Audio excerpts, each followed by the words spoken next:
ये कहानी 1995 की है।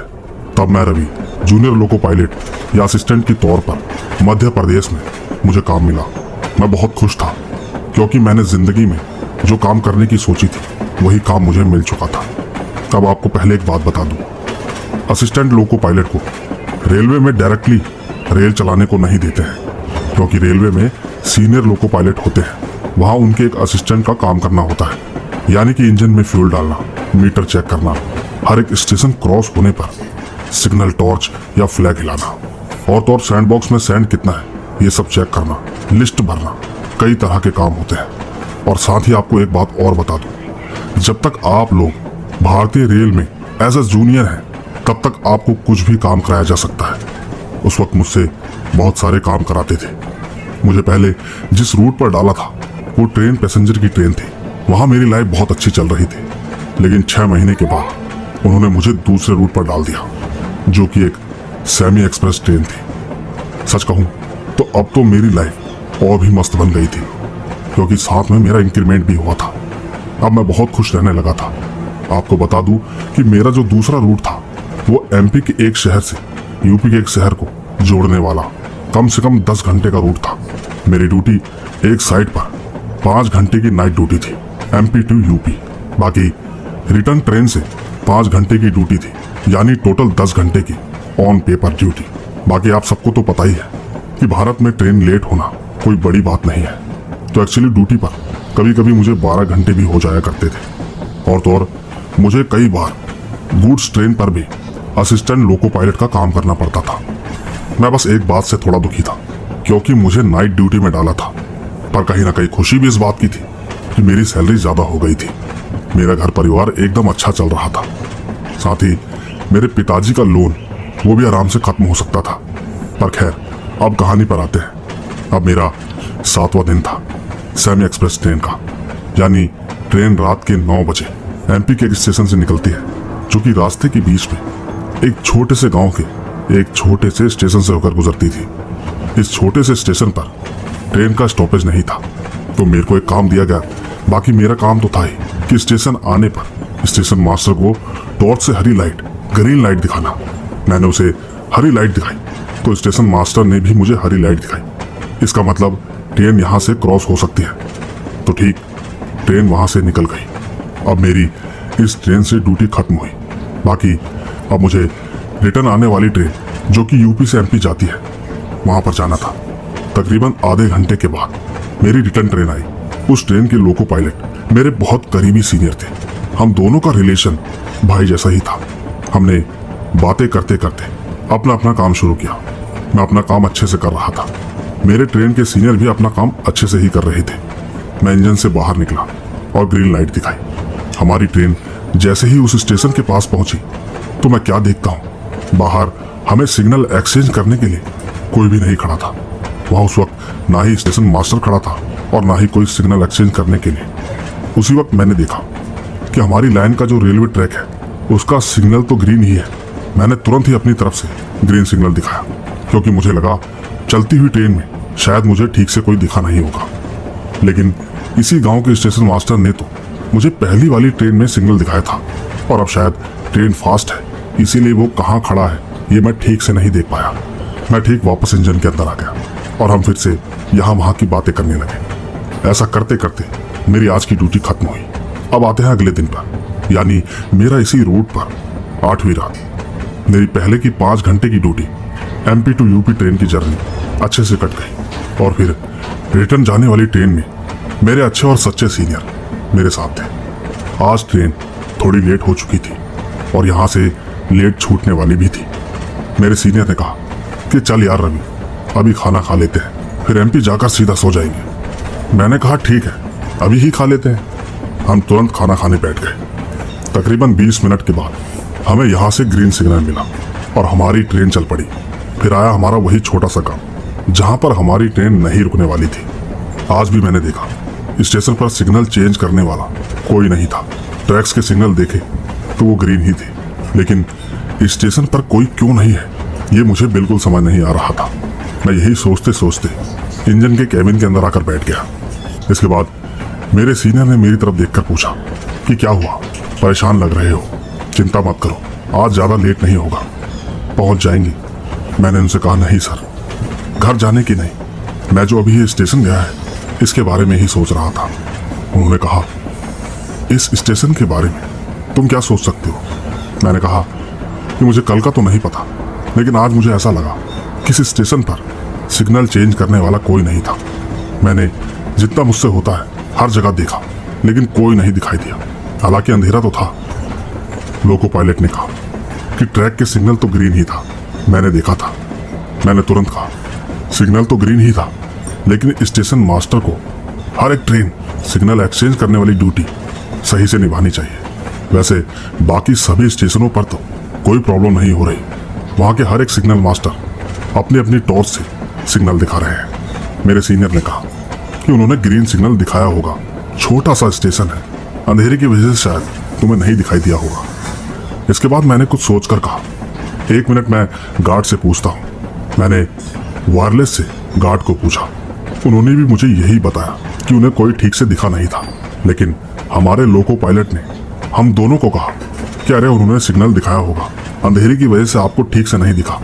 मुझे लगा शायद सर ठीक कह रहे हैं। इसके कुछ ही घंटों बाद हमारा स्टेशन आ गया और हमारी ड्यूटी खत्म हुई। दोस्तों, आप सबको पता होगा कि हमारे भारत देश में मेनली 2 कंपनी के इंजन बनते हैं, एक एल्को लोकोमोटिव्स और दूसरा एएमडी कंपनी का लोकोमोटिव। ये एएमडी का इंजन दिखने में बस जैसा लगता है, क्योंकि इसमें इंजन का डैशबोर्ड विंडो आगे होता है, लेकिन वहीं दूसरी ओर एल्को का डैशबोर्ड विंडो साइड में होता है। अगले दिन हमें एएमडी इंजन मिला। आज मेरा ड्यूटी का 9वां दिन था। वही वापस जाने वाली ट्रेन पर आज भी ट्रेन थोड़ी लेट ही चल रही थी। हमें यहाँ से निकलने का सिग्नल मिला। फिर कुछ देर बाद वही स्टेशन आया जिसका मुझे इंतजार था। मैं इंजन के अंदर भाग कर गया। मैंने अपने सीनियर से कहा कि सर ट्रेन को स्लो कीजिए और देखिए स्टेशन पर आज भी कोई है या नहीं। दोस्तों, सामने सिग्नल पर अभी भी ग्रीन ही दिखा रहा था।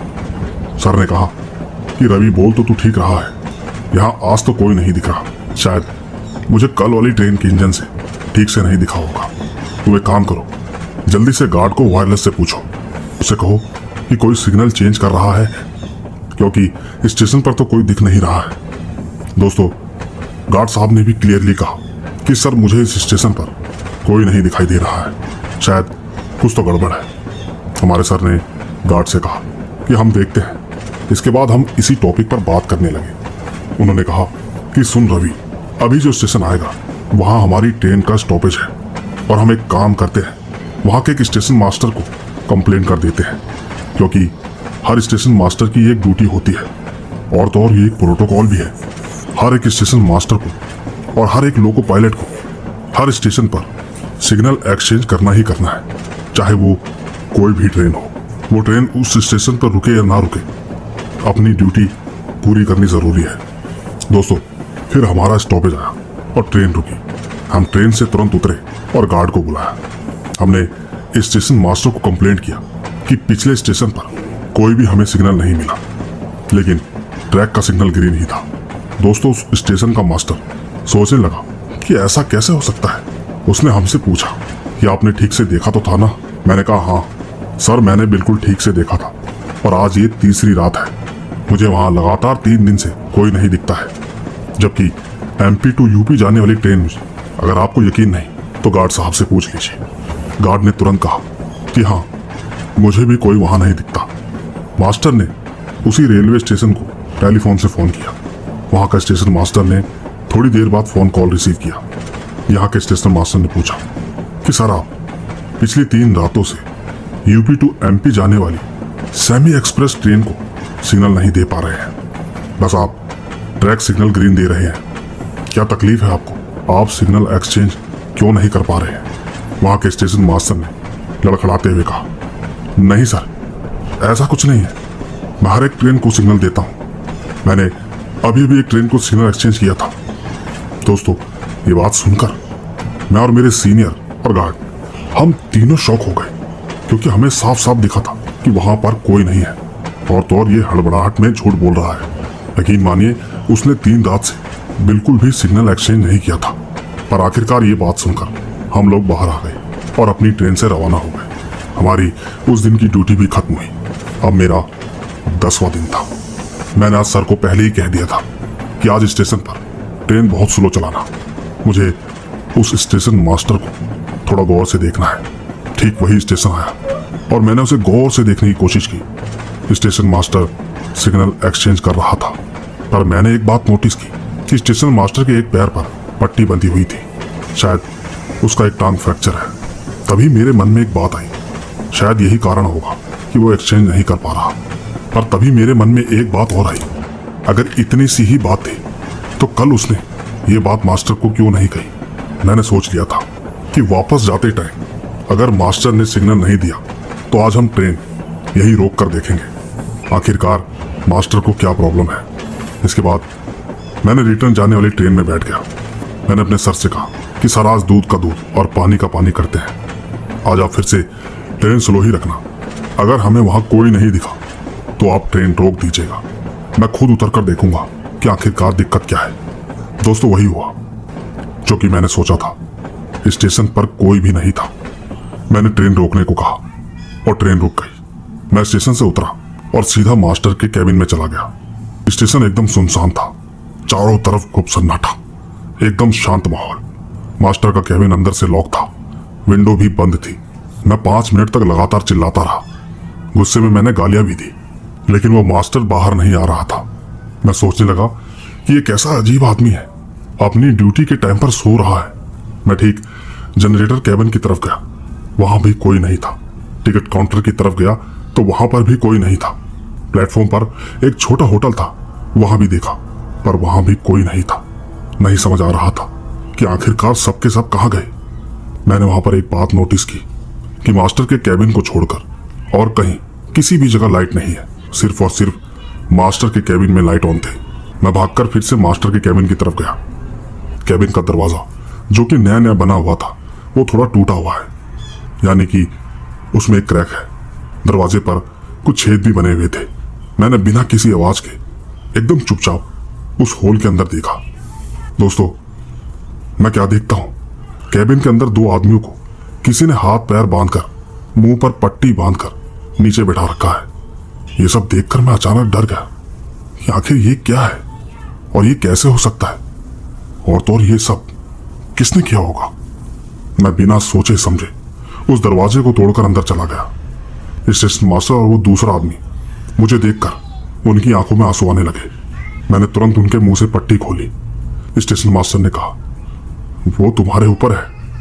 मैंने कौन पूछकर जैसे ही ऊपर देखा तो पाया कि एक खौफनाक चुड़ैल जिसके मुंह पर खून लगा था, जगह जगह खंजर, शरीर पर कटे हुए निशान, लाल आंखें। उसने तुरंत ही मेरे ऊपर एक झपट्टा मारा, पर जैसे ही वो मेरे ऊपर कूदी तो अचानक उसे जोर का झटका लगा और मुझसे दूर जाकर गिरी। मैं उसे देखकर इतना डर गया कि मैं आपको बता नहीं सकता। एक तो पहले से ही मैं कमजोर दिल का आदमी हूं, और भूत प्रेत ये सब कुछ मैंने पहली बार देखा। मैंने उस औरत की तरफ देखा तो वो ठीक मुझे नहीं बल्कि मेरे हाथ पर बंधे हुए धागे की तरफ देख रही थी, जो कि मुझे मेरी माँ ने मेरे बर्थडे पर बांधा था। वो ठीक शंकर भगवान जी का अभिमंत्रित धागा था, साथ ही मेरे गले में हनुमान जी का लॉकेट भी। मैं समझ चुका था कि शायद अब ये मुझे कुछ नहीं कर सकती, और इसी बात का फायदा उठाकर मैंने उस स्टेशन मास्टर और उसके साथ वाले आदमी के हाथ पैर खोल दिए। ये सब देखकर वो चिल्लाने लगी, कहने लगी, उसे मत खोलो, वो मेरा शिकार है, आज मैं उसे मार डालूंगी, चुपचाप यहां से चला जा वरना तू भी जिंदा नहीं बचेगा। उसी वक्त मुझे बाहर से हमारे ट्रेन का हॉर्न सुनाई दिया, जो कि मेरे सर ने बजाया था। मैं मन ही मन ये सोच रहा था कि काश हमारे सीनियर यहां ना आ जाए, क्योंकि वो एकदम नास्तिक है, वो इन सब चीजों पर बिल्कुल विश्वास नहीं करते। पर उसी बीच सर और गार्ड की आवाज आने लगी। वो दोनों के दोनों मुझे ही बुला रहे थे, कह रहे थे कि रवि जल्दी आ जा वरना ट्रेन लेट हो जाएगी, हम यहाँ ज्यादा देर तक नहीं रुक सकते वरना अगले स्टेशन पर हमारी कंप्लेंट हो सकती है। दोस्तों हमारे सर को नहीं पता था कि रवि तो दरवाजा तोड़कर अंदर जा चुका है, लेकिन दरवाजा जैसे पहले लॉक था वैसे ही हो चुका था। मैंने तभी उस चुड़ैल से पूछा कि क्यों बांध कर रखा है, इन लोगों ने तुम्हारा क्या बिगाड़ा है, छोड़ो हम सबको जाने दो। उसने कहा कि मैंने तुझे नहीं रोका, तू निकल जा यहां से, लेकिन मैं इन दोनों को अब नहीं छोड़ूंगी। मैंने कहा, आखिर इन्होंने किया क्या है, इन्हें क्यों बांध कर रखा है? वो कहने लगी कि इनसे खुद पूछ इन्होंने क्या किया है।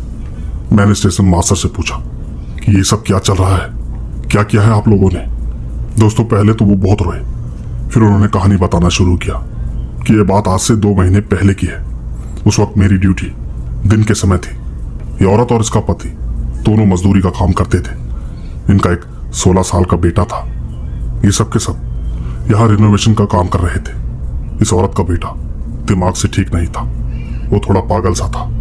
वो लोग उस लड़के से कभी कभी थोड़ा थोड़ा काम करवाते थे, लेकिन एक ग्रुप में सिर्फ 8 लोगों को काम करने की परमिशन थी।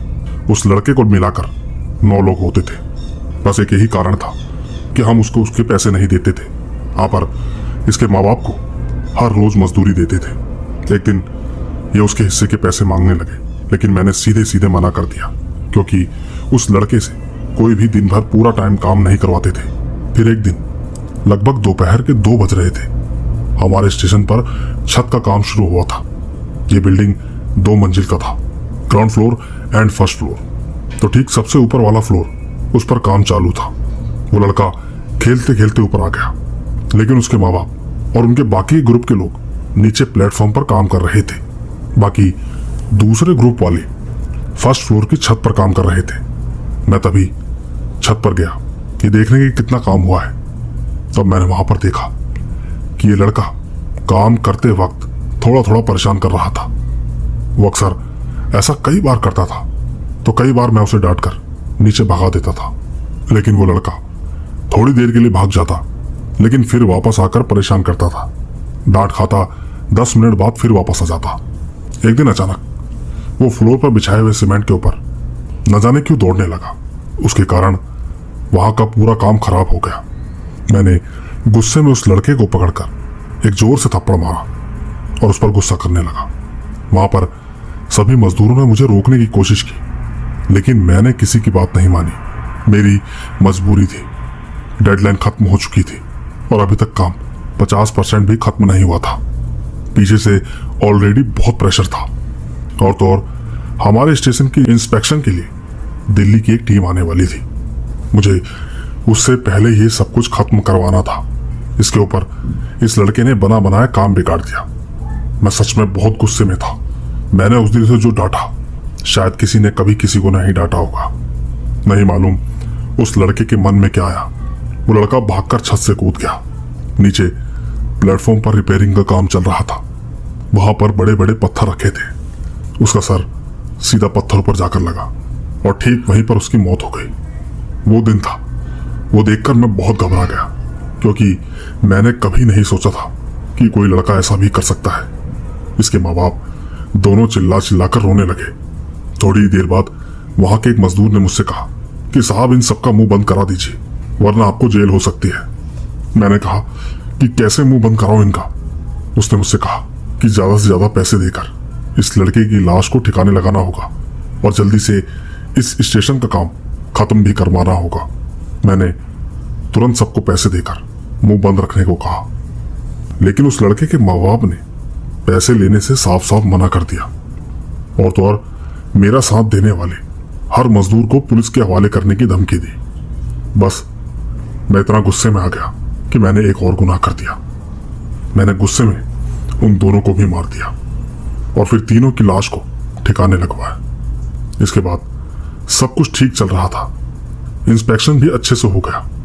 बस उसके बाद से मुझे नाइट ड्यूटी पर लगा दिया गया। सबसे बुरी बात तो यह है कि उसी रात से ये औरत मुझे ट्रैक पर दिखने लगी।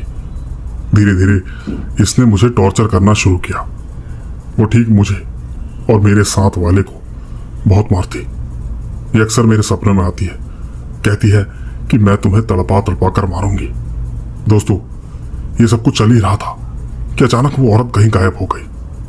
मैंने ठीक उन दोनों से कहा, तुम्हारे पास मौका है, यहां से जल्दी से भागो। मैंने किसी तरह वो टूटा हुआ दरवाजा, उस पर धक्का मारकर उसे और तोड़ा। सामने ट्रेन के लोको पायलट खड़े थे। मैंने उनसे इतना ही कहा कि सर, यहाँ बहुत बड़ी प्रॉब्लम है, आप जल्द से जल्द ट्रेन को यहाँ से निकालिए। वो मुझसे कहने लगे कि आखिर ऐसा क्या हुआ। मैं ठीक उन्हें जैसे ही बताने वाला था कि तभी मैंने देखा कि ट्रेन से कुछ लोग बाहर उतरकर घूम रहे थे। मैंने उनसे कहा कि मैं आपको कल सब कुछ बताऊंगा, पर प्लीज अभी यहां से आप ट्रेन ले जाइए। वो मुझसे कहने लगे, पर तुम्हें क्या हुआ?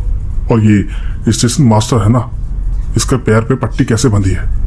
मैंने कहा, सर मैं आपको कल सब कुछ बताऊंगा, लेकिन अभी आप यहां से जल्दी निकलिए। सर ने मुझसे कहा कि अगर तुम मेरे साथ नहीं चले तो तुम सस्पेंड हो सकते हो। मैंने उनसे कहा कि सर आप कुछ भी बोलिए, लेकिन अभी के लिए यहां से चले जाइए। सर मुझसे कहने लगे कि अगर तुम कोई भी अच्छा काम कर रहे हो तो उसमें सफलता लेकर ही आना। इतना कहकर उन्होंने ट्रेन का हॉर्न बजा दिया। बाकी के सभी लोग बैठ गए और ट्रेन मेरे सामने से निकल गई। इतना कहकर मैं जैसे ही वापस पलटा तो मैंने पाया कि उस चुड़ैल ने उन दोनों का गला पकड़ रखा था। मैं ठीक जैसे ही उनकी तरफ जा रहा था तो न जाने उन दोनों को क्या हुआ, वो भागते हुए बगल के कुएं में जाकर कूद गए। मैंने तुरंत कुएं में देखा, लेकिन वहां कोई भी नहीं था। सब कुछ एकदम शांत था और तो और वो चुड़ैल कहीं गायब हो चुकी थी। लेकिन अभी अभी मैंने जो देखा तो मेरी नजरों के हिसाब से स्टेशन मास्टर और वो साथ वाला आदमी दोनों गायब थे। उस दिन मुझे एक बात समझ में आई कि एक माँ को उसका बच्चा और उसका परिवार सब कुछ चाहिए होता है। हर माँ को अपने बच्चे से बहुत प्यार होता है, चाहे वो नॉर्मल हो या पागल। और यकीनन इस बात को गौर कीजिएगा, एक माँ को उसके बच्चे से जुदा करने पर माँ किसी भी हद तक जा सकती है। वो मरने के बाद भी अपना बदला ले सकती है। ये स्टेशन मास्टर शायद इसको अपने कर्मों की सजा मिली है। मैं रवि एकदम शौक में जा चुका था। मैं थोड़ी देर वहीं स्टेशन पर बैठा रहा, फिर थोड़ी देर बाद स्टेशन से बाहर निकला। थोड़ी ही आगे हाईवे रोड था। मैं धीरे धीरे वहां चलने लगा। मुझे रास्ते में एक ट्रक वाला मिला। उसकी मदद के बाद मैं अपने स्टेशन पर पहुंचा। इसके अगले दिन सुबह मुझे सस्पेंड कर दिया गया। और तो और उसी दिन एक बहुत बड़ी खबर भी आई। न्यूज में दिखाया गया कि उस स्टेशन पर स्टेशन मास्टर लॉकर से पैसे चुराकर कहीं भाग गया है। दोस्तों, इसके बाद उस स्टेशन पर एक नया मास्टर अपॉइंट किया गया और मुझे 3 दिन के बाद काम पर वापस बुलाया गया। मेरे सर ने मेरे लिए बहुत रिक्वेस्ट करी थी और उस वक्त हम दोनों की उम्र एकदम सेम थी। मैं उनको सर बोलता हूँ। लेकिन दोस्तों, एक बात और है, आप सब ये सोच रहे होंगे कि गुनाह तो स्टेशन मास्टर ने किया, लेकिन उसके साथ वाला आदमी, उस औरत ने उसको क्यों मारा? तो ठीक मैं आपको बता दूं कि वो आदमी वहीं पर था जब स्टेशन मास्टर को उसने कहा था कि सबको पैसे देकर उनका मुंह बंद करवा दीजिए। दोस्तों, सबसे बड़ी बात, कुछ दिनों के बाद पता चला कि उस स्टेशन पर जो भी मजदूर काम कर रहा था, धीरे धीरे उनकी अचानक से रहस्यमय मौत हुई। किसी की लाश तालाब में मिली और किसी की कटकर। दोस्तों, 2021 में रवि जी की भी कोरोना से मौत हो गई। इस कहानी को रवि जी ने 2021 में मरने से पहले अपने भाई को बताया था, जो कि वो भी एक स्टेशन मास्टर है। उन्होंने इस कहानी को अपने दूसरे भाई को बताई। उनका तीसरा भाई मेरा जानकार है, उसने ये कहानी मुझे सुनाई। अब दोस्तों, आपको ये कहानी कैसी लगी ये तो मैं नहीं जानता, लेकिन इस कहानी में बहुत इंटरेस्टिंग पार्ट है। मैं उम्मीद करूंगा आपको ये कहानी जरूर पसंद आएगी। धन्यवाद।